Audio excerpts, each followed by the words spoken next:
Ay sakit gid. Ah. Napakasakit mga idol guys. Kung ikaw magdaan tapos lahi ang magpuyos mga idol guys. Nag-iwan pa sila ng bakas mga idol guys. Ila patagtastasan. Misan isa ka buok mga idol guys. Huwag gayud taghatag.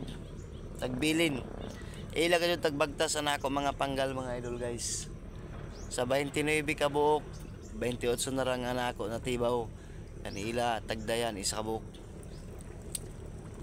Tanawa mga idol guys.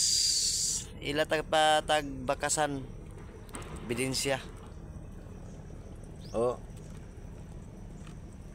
Taguba pa nila na ako panggal mga idol. Tapos ila patagtastas din mga idol guys. Taguba nila na ako panggal mga idol guys. Ila patagtastas din Minsan isa kabuk mga idol guys. Ila tagbilin. Grabe. Napagkasakit mga idol guys, ikaw magtaan tapos lahi magkaon, magpuyos. May ilang mga respeto mga idol guys. Kung nakakilaya ka mo diri sa Kayungan na area, sa barangay, diri sa Kayungan Mining Corporation diri sa Batai.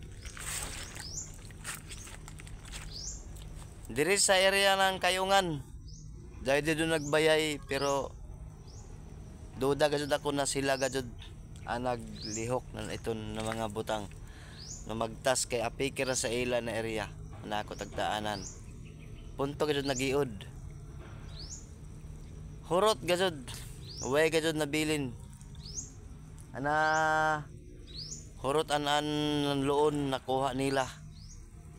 Waya gajud tagbilin bisan isa ka buok. Tagbuslot pa gajud nila taguba na ako panggal. Basin sino ka mo ito ng mga taga Kayungan naghuya di dun nagbayay. Way gajud tagdudahan kamura. Kamura gajud di dun naghuya na area. Grabe yung mga pungao puangod gajud. May gajud dito tagbilin bisa isa ka buok. Inore bahala sa izo.